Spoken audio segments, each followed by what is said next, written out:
दोस्तों, तो आज हम जानेंगे कक्षा 12वीं हिंदी त्रैमासिक परीक्षा के पेपर के लिए महत्वपूर्ण क्वेश्चन आंसर, यानी कि जो 2 नंबर में क्वेश्चन आंसर पूछे जाते हैं आत्मपरिचय कविता से। आपका एक भी प्रश्न नहीं छूटेगा अगर आप लोगों ने इस वीडियो को देख लिया और इन क्वेश्चनों को याद कर लिया तो। बस आप इन क्वेश्चनों को एक बार रट लीजिएगा तो आपका आत्मपरिचय कविता से सारे क्वेश्चन पूरे याद हो जाएंगे और सारे एक पार्ट की तैयारी हो जाएगी। फिर हम आप अगला पार्ट का वीडियो लाएंगे तो आप उसके याद कर लीजिएगा, तो आपके हर विषय की तैयारी होती चली जाएगी। तो आज हम लेकर आए हैं, इससे पहले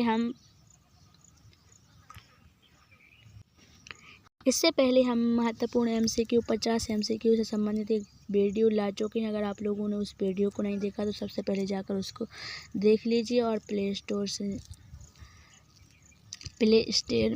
प्ले लिस्ट में उस वीडियो को हमने रख दिया है, वहीं पर है।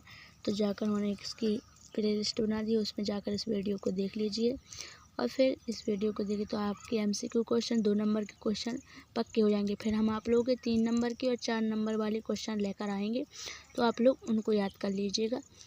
इन क्वेश्चनों को आप ज़रूर याद करिएगा। तो इसमें सबसे पहला आपको ये देखना है, जो अभी त्रैमासिक परीक्षा होने वाली है उसमें आपको अगर पास होना है या फिर टॉप करना है। टॉप करने के लिए इनको सारे रटने होगा और पास होना है तो हम जितने क्वेश्चन बताएंगे आप उन बस को पढ़ लीजिएगा तो आप पास हो जाओगे। चलिए देखते हैं। आत्मपरिचय कविता से 2 अंक के आने वाले 30 महत्वपूर्ण प्रश्न। आपके वस्तुनिष्ठ प्रश्न 30 नंबर के आते हैं तो आप उतने में पास हो जाओगे। तो आप हमारा पहला वीडियो दिया उसको देख लीजिए, तो आपके उससे भी विकल्पन के नंबर पक्के हो जाएंगे। और 2 नंबर वाले देख लो तो इससे आपके वस्तुनिष्ठ 1 नंबर वाले और रिक्त स्थान पक्के हो जाएंगे। तो आप इस वीडियो को ज़रूर देखिए, नहीं तो बात के पछताओगे। चलिए चलते हैं, देखते हैं अगले क्वेश्चन, जिसमें आपका सबसे पहला प्रश्न है कि कवि आत्मपरिचय कविता में स्वयं को किस रूप में प्रस्तुत करता है। ये 2 नंबर में प्रश्न ऐसे ही पूछे जाते हैं, तो इसमें सही जवाब लिखना है आपको। ऐसा बस नहीं लिखना है कि कवि ने कहा सत्य न्याय का साधक निडर और स्वाभिमानी व्यक्ति। तो आपको इसका उत्तर कैसे लिखना है, आपको उत्तर लिखना करेगा कि कवि आत्मपरिचय कविता में स्वयं को सत्य और न्याय का साधक निडर और स्वाभिमानी व्यक्ति के रूप में प्रस्तुत करता है, ऐसा लिखना पड़ेगा आपको। पहले इतना उतार दीजिए, कवि आत्मपरिचय कविता में स्वयं को किस रूप की जगह इतना उतार दीजिए और प्रस्तुत करता है इतना लिख दीजिए। बस आपका 2 नंबर पक्के हो जाएंगे। आपको याद सिर्फ इतना करना है, सारा फिर क्वेश्चन से ही लिखना पड़ता है, तो याद इतना बस करना है, सत्य न्याय और साधक निडर और स्वाभिमानी व्यक्ति। बस याद इतना कर लीजिए, फिर इतना है कि इसी से लिख देना है और बस आपका क्वेश्चन याद हो जाए। ये क्वेश्चन बहुत मुश्त है, इसको याद कर लीजिएगा। चलो अगला क्वेश्चन देख लेते हैं। क्वेश्चन और आंसर, क्वेश्चन ही में से आंसर आता है और आंसर ही में से क्वेश्चन बन जाता है। तो दूसरा क्वेश्चन कहता है कि कवि अपने जीवन में किस मार्ग पर चलना चाहता है। तो आपको लिखना है कवि अपने जीवन में सत्य और न्याय मार्ग पर चलना चाहता है। आपको ऐसा इसका आंसर लिखना पड़ेगा। आपको इतना तो पहले यहीं से लिख देना है ऐसा कि कवि अपने जीवन में सत्य न्याय के मार्ग पर चलना चाहता है, तो आपकी 2 लाइन भर जाएंगी और आपको इसके 2 नंबर पक्के हो जाएंगे। चलो अगला क्वेश्चन देख लेते हैं। अगला क्वेश्चन है कविता में अंधकार का क्या अर्थ है। तो लिखना है कविता में अंधकार का अर्थ है अज्ञान, असत्य और अन्याय का प्रतीक। अंधकार का अर्थ है कविता में, आपको पहले लिखना है कविता में अंधकार का अर्थ है अज्ञान, असत्य और अन्याय का प्रतीक। तो आप लोग इनको रट लीजिए और पेपर में अच्छे से अच्छे अंक पाइए। और जिनको पास होना है तो जिनको पास होने के लिए पढ़ना है तो आप लोग इस क्वेश्चन को याद कर लीजिएगा, और अगर जिसको अच्छे से टॉप आना है तो इन सब क्वेश्चनों को याद कर लीजिएगा। चलो अगला क्वेश्चन है कविता में प्रकाश का प्रतीक क्या है, मतलब प्रकाश का क्या प्रतीक है। तो कविता में प्रकाश का प्रतीक है ज्ञान, सत्य और न्याय का प्रतीक है। कविता में प्रकाश का क्या प्रतीक है? तो कविता में प्रकाश का प्रतीक है ज्ञान, सत्य और न्याय का प्रतीक। आपको इस क्वेश्चन को रट लेना है। जिन लोगों को पास होना है तो इस क्वेश्चन को रट लो, आपको रखा रखा मिलेगा। और जिन लोगों को अच्छा पढ़ना है तो इन सारे क्वेश्चनों को याद कर लीजिए, जिनको फर्स्ट आना है। चलो अगला क्वेश्चन देख लेते हैं।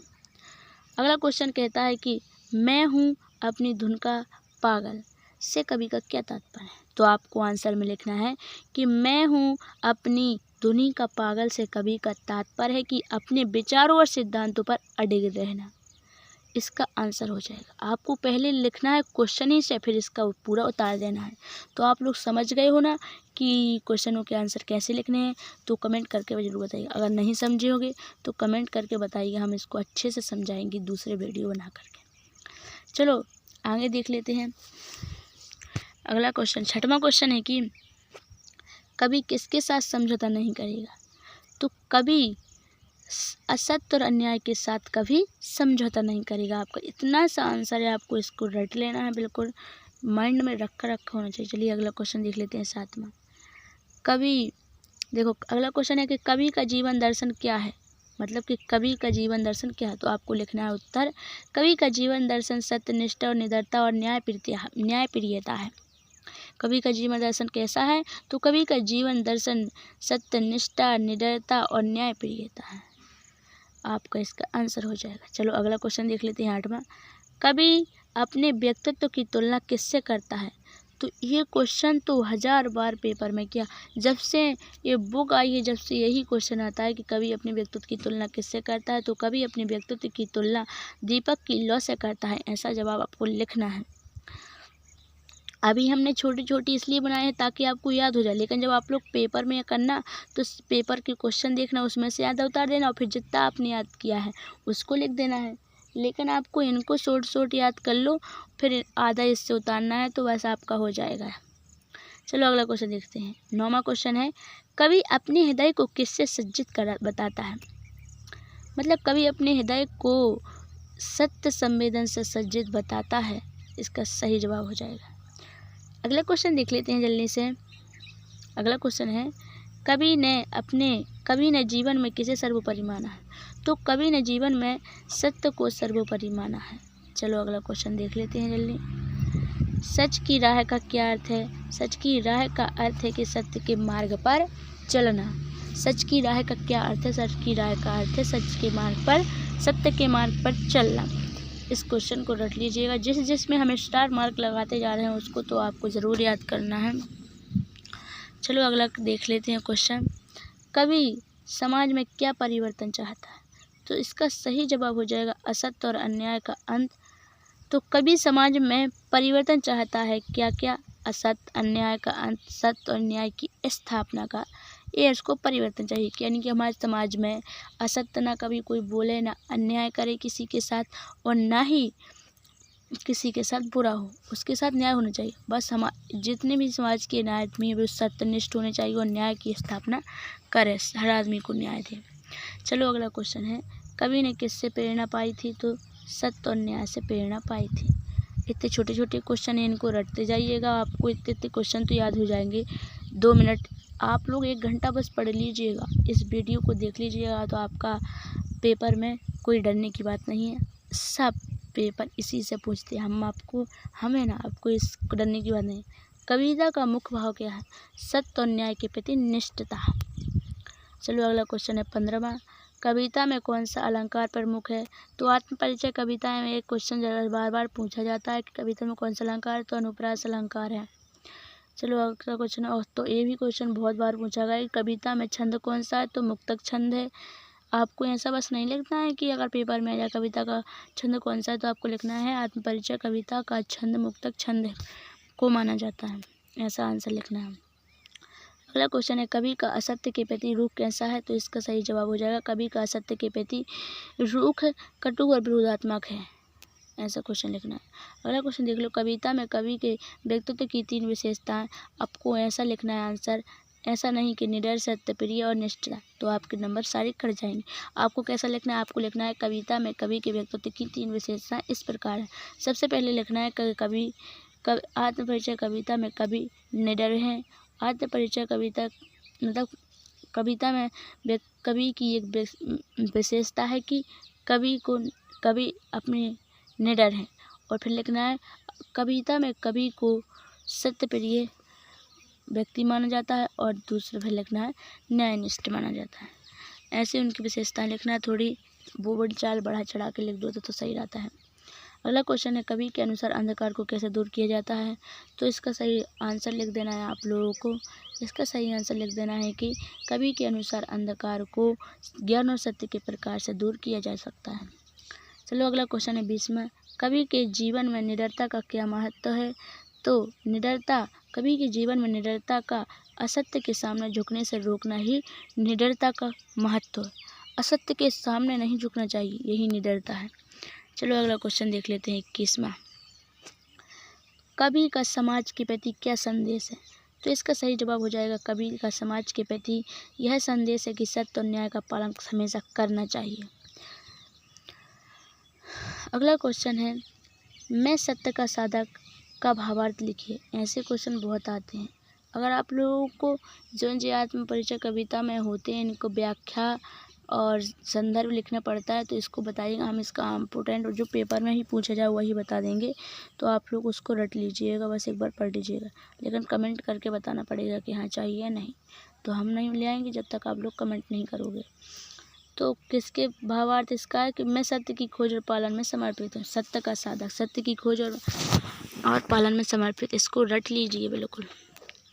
23वां क्वेश्चन है कवि किन बुराइयों का विरोध करता है। ये क्वेश्चन तो आपको पेपर में रखा मिलेगा या त्रैमासिक में या फिर वार्षिक में तो पक्का आता है।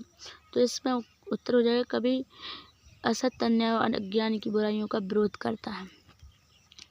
अगला क्वेश्चन है कविता में प्रयुक्त भाषा शैली कैसी है। तो स्पष्ट, सरल और प्रेरणात्मक। 24 के बाद 25वां क्वेश्चन है कि कविता का शीर्षक आत्मपरिचय में क्यों उपयुक्त है।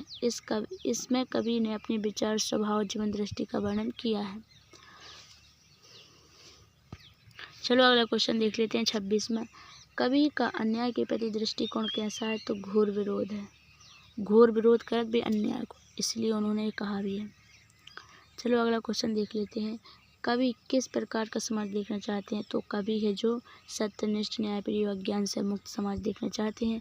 28वां क्वेश्चन है कवि ने अपने जीवन की पहचान किन मूल्यों से की है। तो सत्य, निडरता और न्याय को। आप लोगों को एक बात बताए ना, आप लोग अगर आप ज़्यादा नहीं पढ़ना चाहते तो न मत पढ़ो, लेकिन आप लोगों को सत्य, निष्ठा, 2-3 शब्द याद कर लो। सत्य, निष्ठा, अज्ञान, न्याय और अन्याय, ये याद कर लो। फिर उस पे क्वेश्चन के अकॉर्डिंग आंसर रखो, क्योंकि ऐसे ही क्वेश्चन उसमें क्या कहते हैं, हर में सत्यनिष्ठा ही आ रहा है। तो आप लोग एक शब्द को रट लोगे तो आपके सारे क्वेश्चन बन जाएंगे, लेकिन बस थोड़ा सा क्वेश्चन बदल देता है। अगला क्वेश्चन है 29वां, कविता में दीपक का प्रतीक किसके लिए। तो इस क्वेश्चन को तो रट लीजिए, मार्गदर्शन और ज्ञान का प्रसार है। 30वां क्वेश्चन है कि कविता में एक ऐसी पंक्ति लिखी जो प्रेरणा देती हो। तो ऐसी पंक्ति सत्य के पथ पर अड़िग रहूँगा, ये याद कर लीजिए, कुछ 4-5 पंक्तियाँ तो आपका हो जाएगा। तो चलिए आज के लिए इतना ही हो जाएगा, फिर मिलेंगे अगले वीडियो में 3-4 नंबर वाले क्वेश्चन लेकर आएंगे। और अगर आप लोगों को अच्छा लगे वीडियो तो कमेंट करके ज़रूर बताइए, और ये भी बताइए कि आप लोग यह वीडियो कहाँ से देख रहे हैं, मध्य प्रदेश के कौन से जिला से। MP बोर्ड वाले, MPBSC से पेपर निकलता है, और आप लोगों को अच्छा पढ़ना है, अच्छा स्कोर पाना है, अपने माँ बाप के सपने को पूरा करना है। जय हिंद, जय भारत, धन्यवाद।